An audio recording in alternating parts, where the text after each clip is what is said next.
নমস্কার, আমি মৌসুমি। কেমন আছেন আপনারা সবাই? আশা করি সবাই খুব ভালো আছেন এবং সুস্থ আছেন। যে যেখান থেকে আমার ভিডিওটা দেখছেন, বড়োদেরকে প্রণাম আর ছোটোদেরকে অনেক ভালোবাসা জানিয়ে আমি আমার আজকের ভিডিও শুরু করছি। প্রচণ্ড গরম থেকে মুক্তি দিয়ে নেমে এসেছে বর্ষা। আর এই বর্ষা মানেই সিজন চেঞ্জ। এর ফলে কখনো গরম তো আবার কখনো ঠান্ডা। এই জন্যই ছোট থেকে বড় প্রত্যেকেরই শরীরে দেখা দিচ্ছে নানান ধরনের সমস্যা, জ্বর, সর্দি, কাশি এবং পেটের সমস্যা। আর এই রকম আবহাওয়াতে ছোট বাচ্চাদের প্রতি একটু বিশেষই খেয়াল রাখা উচিত। আমার সোনা বাবারও এই বর্ষার শুরুতেই হালকা একটু ঠান্ডা লাগা মতো হয়েছিল, কিন্তু সেটা একদিনের মধ্যেই সেরে গেছে। চলুন বন্ধুরা, আজ আপনাদের সঙ্গে শেয়ার করব আমি আমার সোনা বাবাকে এই সময়টাতে কি বিশেষ দিকে একটু খেয়াল রাখি এবং কিভাবে যত্ন করি। সেই সঙ্গে থাকবে বেশ কিছু টিপস, আশা করছি আপনাদেরও অনেক কাজে আসবে। এই সময়টাতে আমাদের সবথেকে বেশি যেটা নজর রাখা উচিত সেটা হচ্ছে বাচ্চাদের হাতের নখ, হাতে এবং পায়ের। বাচ্চারা তো সবসময় মুখে হাত দেয়, তাই নখটা সবসময় পরিষ্কার রাখা উচিত। আমিও আমার সোনা বাবাকে 1 থেকে 2 দিন অন্তর হাতের নখগুলো কেটে দিই। আর বাচ্চাদের নখ তো একটু তাড়াতাড়ি বড় হয়, তাই 1 থেকে 2 দিন অন্তরই বাচ্চাদের নখগুলো সবসময় কেটে পরিষ্কার রাখা উচিত।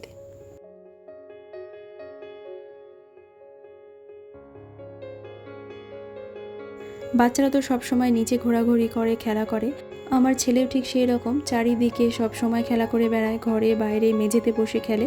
আর তাই আমি প্রত্যেক দিনই ডেটল বা ফিনাইল জল দিয়ে ঘর বারান্দা ভালো করে মুছে পরিষ্কার রাখার চেষ্টা করি।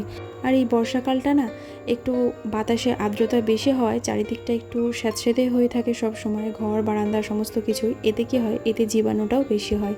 আর তাই ঘর দূর সবসময় মুছে পরিষ্কার রাখা উচিত, বিশেষ করে বাড়িতে যদি বাচ্চা থাকে। তাই আমিও চেষ্টা করি প্রত্যেক দিন ঘর দূর একটু জীবাণুনাশক দিয়ে মুছে দেওয়ার। আর সেটা যদি 2বার হয় তাহলে তো আরও ভালো হয়। কোনো দিন 2বারও দিই, আবার কোনো দিন 1বার দিই। এবার আসি স্নান নিয়ে। আমি তো আমার সোনা বাবাকে গায়ে এবং মাথাতে নারকেল তেলই ব্যবহার করি। আর তবে হ্যাঁ, শীতের সময় তখন গায়ে আমি সর্ষের তেলই মাখাতাম, তখন নারকেল তেল মাখাইনি। তবে গরমের সময়তে নারকেল তেলই মাখিয়েছি। আর এখন এই বর্ষার সময় যেদিনকে খুব বৃষ্টি হয়, ওয়েদারটা একটু ঠান্ডা থাকে, সেই দিনকে আমি সর্ষের তেলই মাখাই। যেমন ধরুন আজকে একটু বৃষ্টি হয়েছে, তাই ওয়েদারটা একটু ঠান্ডায় আছে, খুব একটা গরম নেই, তাই গায়ে আমি একটু সর্ষের তেলই মাখিয়ে দিলাম। আর এরপর মাথাতে নারকেল তেল দিয়ে দিচ্ছি। আর স্নান করানোর সময় এই কাজটা করা ভীষণ জরুরি। এটা কিন্তু আমি গরমের সময়তেও করেছি। সপ্তাহে 2 থেকে 3 দিন এই নিম পাতা ফোটানো জলে স্নান করিয়েছি। এখানে একটা টিপস দিই আপনাদের, নিম পাতাগুলো অবশ্যই কিন্তু ছিঁড়ে ব্যবহার করবেন। গোটা নিম পাতা থাকলে ভেতর থেকে নিম পাতার যে রসটা সেটা ঠিকভাবে বেরোয় না, তাই পাতাটা ছিঁড়ে দিলে দেখুন কালারটাও চেঞ্জ হয়ে যায় জলের, আর ভেতর থেকে সমস্ত নিম পাতার রসটা বেরিয়ে আসে। এবার আমি আমার সোনা বাবাকে স্নান করাবো এই নিম পাতার জলে।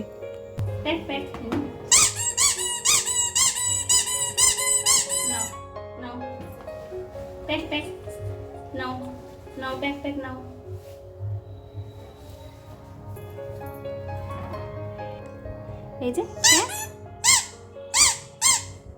ভালো। বর্ষাকালে একটু ঠান্ডা আবহাওয়ার জন্য আমি এখন সপ্তাহে 1 দিন আমার সোনা বাবাকে মাথায় এবং গায়ে সাবান শ্যাম্পু মাখাই। আর যখন গরম ছিল তখন তো সপ্তাহে 2 থেকে 3 দিন সাবান শ্যাম্পু মাখাতাম, কিন্তু এখন সপ্তাহে 1 দিনই আমি সাবান এবং শ্যাম্পু মাখাই। আর দেখুন আমি কিন্তু নিম পাতাগুলো জল থেকে ছেঁকে ফেলে দিইনি, নিম পাতাগুলো সমেতই ওকে দিচ্ছি। আর তেতো জল একটু মুখে গেছে, তাই মুখটা নিয়ে কীরকম করছে আমার সোনা বাবা। আর স্নান করানোর সময় জলটা যদি খুব ঠান্ডা থাকে আমি একটু হালকা গরম জল মিশিয়ে নিই, একদম ঠান্ডা জলটা দিই না। এই সময় জলেও জীবাণুটা বেশিই বেড়ে যায়। আর তাই এইভাবেই প্রত্যেক বাচ্চাকে 2 থেকে 3 দিন সপ্তাহে নিম পাতা জলে স্নান করানো দরকার। বর্ষাকালে বৃষ্টির কারণে জামা কাপড় তো শুকোতে যায় না। আর তারপর তো আমাদের ছাদে সেট দেওয়া আছে, তাই রোদ উঠলেও রোদটা ঠিকভাবে লাগে না, তাই জামা কাপড় শুকোতে একটু বেশি সমস্যাই হয়। আর আমি তো সমস্ত জামা কাপড় হাতেই কাচি, আমাদের তো ওয়াশিং মেশিন নেই, তাই হাতেই কাচতে হয় এবং ছাদে দিয়েই শুকোতে হয়। আর আমি তো এটা সারা বছরই করি, সামান্য একটু ডিটারজেন্ট দিয়ে জামা কাপড়গুলো কেচে নিই, সেটা আমার সোনা বাবারই হোক কিংবা আমাদেরই হোক, সমস্ত জামা কাপড়ই আমি ডিটারজেন্ট দিয়ে কেচে নেওয়ার পর ডেটল জলে ধুয়ে নিই। আমি যাই কাচি না কেন এইভাবেই কাচি, সেটা আমাদের বেড কভার, আমাদের পোশাক আশাক বা আমার মেয়ের পোশাক সমস্ত কিছুই আমি এইভাবেই কাচি। আর ছাদে জামা কাপড় মেলার দায়িত্ব আমার হাজব্যান্ডের, কারণ এই কাজটা আমি করার সময় পাই না। আমি জামা কাপড়গুলো কেচেই রাখি আর সমস্ত জামা কাপড় আমার হাজব্যান্ডই প্রত্যেক দিন মেলে দেয়, তো এতে আমার অনেক উপকার হয়। দেখুন ছাদে জামা কাপড়গুলো মেলে দিয়েছে, তো আমি একবার ছাদে এলাম, দেখলাম বেশ রোদ উঠেছে। বর্ষার সময়তে বালিশ বিছানা একদম স্যাঁতসেঁতে হয়ে থাকে, তাই রোদ উঠলেই আমি বিশেষ করে আমার সোনা বাবার বালিশ কাঁথাগুলো রোদে দিয়ে দিই। এতে কি হবে, জীবাণুটা নষ্ট হয়ে যাবে। আর বেড কভারটাও চেষ্টা করি প্রত্যেক দিন চেঞ্জ করে দেওয়ার। বর্ষার সময় বাসনপত্র থেকেও বাচ্চাদের পেটের বিভিন্ন রকমের সমস্যা হতে পারে। এখন আমি আমার সোনা বাবাকে খাওয়াবো, আর তাই ওর খাওয়ার আগে ওর যে সমস্ত বাসনগুলো আছে, মানে খাওয়ার বাটি চামচ ঝিনুক, সেগুলো আমি একটু ভালো করে গরম জলে ধুয়ে নিলাম। এমনি তো আমি সাবান দিয়ে ধুয়ে নিই আর কি, ডিশওয়াশার দিয়ে ধুয়ে নিয়েছি, তো তারপর একটু গরম জল দিয়েও ভালো করে ধুয়ে নিয়েছি। তো এটা প্রত্যেক দিন একবার করে করি, তবে যতবার খাওয়ায় ততবার যদি করা যায় ততবারই ভালো, কিন্তু ততবার আমার সময় হয় না, তাই একবার করে এইভাবে গরম জল দিয়ে ভালো করে ধুয়ে রাখি। আর সেই সঙ্গে সঙ্গে ওর জলের বোতলগুলো, তো এই জলের বোতলটাতে আমি আমার সোনা বাবার জল রাখি, আর ওই যে সবুজ বোতলটা দেখছেন ওটাতে ওর খাওয়ার জল রাখি। তো ও তো খায় না জল, তবুও রাখি, মানে যখন খায় তখন একটু একটু করে দিই। তো এইভাবে জলের বোতলগুলো আমি এই বোতলের পরিষ্কার করা এই যে ব্রাশটা দিয়ে এটা দিয়ে পরিষ্কার করি। তো এটা আমার সোনা বাবার যখন ফিডিং বোতল প্রথম নিয়েছিল নার্সিংহোমে, তো তখনই এটা নেওয়া হয়েছিল বোতল পরিষ্কার করার জন্য। তো ওটা তো আর কোনো কাজে লাগে না, মানে ফিডিং বোতলেও জল খায় না, তো এই বোতলগুলোই আমি পরিষ্কার করি ওই ব্রাশটা দিয়ে। তো দেখুন আমি এমনি জল দিয়ে ব্রাশ দিয়ে ভালো করে একটু পরিষ্কার করে নিলাম, তারপরে নিচে এসে আবারও একটু গরম জল দিয়ে ভালো করে পরিষ্কার করে নিলাম। তাহলে কী হবে, কোনো জীবাণু থাকলে জীবাণুটা একদম নষ্ট হয়ে যাবে গরম জলে। আর এই যে ফ্লাক্সটা দেখছেন ছোট্ট, এই ফ্লাক্সটা আমি আমার শোনাবার জন্য একটু জল ফুটিয়ে রেখে দিই। তো এখন জলটা সাধারণত ফুটিয়েই খাওয়াই, আর গরমের সময়তে আমি কিছুদিন জল ফুটিয়ে মানে না ফুটিয়ে খাইয়েছি, কিন্তু এখন আমি জল একদম ফুটিয়েই খাওয়াই, কারণ এই সময় তো আগেই বললাম জলের মধ্যেও জীবাণুটা একটু বেশি থাকে, আর তাই এই সময়তেও জলটা ভালো করে ফুটিয়ে খাওয়ানো উচিত। তো আমি জল ফুটিয়ে কিছুটা ফ্লাক্সে রেখে দিই আর কিছুটা জলের বোতলে রেখে দিই। আর এই যে বোতলটায়, এই বোতলটায় আমি সবসময় জল রাখি না, যখন খায় তখন জল দিই। আমার ছেলের এই কাঁথাটা না ভীষণ মোটা, তাই এই কাঁথাটা শুকোতে একটু দেরি হয়, 2-3 দিন লেগে যায় কাঁথাটা শুকোতে। তো শুকোনোর পরেও দেখি একটু ঠান্ডা ঠান্ডা থাকে, তাই প্রত্যেক দিনই এই মানে যে জামা কাপড়গুলো হয় আমার সোনা বাবার, সেগুলো একটু হালকা আয়রনটা ঘষে দিই। তাহলে কি হয়, জামা কাপড়গুলো বেশ একটু গরম হয়ে যায় এবং জামা কাপড়ের মধ্যে যে একটা স্যাঁতস্যাঁতে ভাব সেটা চলে যায়, জামা কাপড়গুলো বেশ গরম হয়ে যায়। আর আমার এই সোনা বাবার প্যান্টের গার্ডারটা না ভীষণ টাইট, আর তাই আমি একটু আয়রন দিয়ে দিচ্ছি, তাহলে কী হবে, গার্ডারটা ঢিলা হয়ে যাবে। তো এটা একটা খুব সুন্দর প্রসেস, যে কোনো প্যান্টের গার্ডারটা যখন টাইট থাকে আমি এভাবে একটু আয়রনটা ডলে দিই, তাহলে কী হয়, গার্ডারটা ঢিলা হয়ে যায়। এরপর বলি ড্রাইপারের কথা। আমি আমার সোনা বাবাকে এখন দিনের বেলাতেও ড্রাইপার পরাই। দিনের বেলা বলতে গেলে দুপুরবেলায় যখন ঘুমোই তখন পরাই, আর সন্ধ্যাবেলায় একটা ড্রাইপার পরাই, আর রাত্রেবেলায় তো পরাই, কিন্তু দুপুরবেলায় আর সন্ধ্যাবেলায় এখন একটু পরাই। কারণ কি, এখন মানে টয়লেটটা তো বেশি করে, যেহেতু বর্ষার সময় বাচ্চারা তো টয়লেট একটু বেশি করবেই, তাই এখন দুপুরে একটা, সন্ধ্যায় একটা, রাত্রিবেলায় ড্রাইপার পরাই। তো দেখুন আমি রাত্রিবেলায় এখন আমার সোনা বাবাকে আবারও একটা ড্রাইপার পরাবো, তাই টিস্যু দিয়ে ভালো করে আমি একটু মুছে দিলাম, তারপর এই যে ড্রাইপার যে ক্রিমটা আছে সেটা দিয়ে দিলাম, এরপর আমি ড্রাইপারটা পরিয়ে দেবো।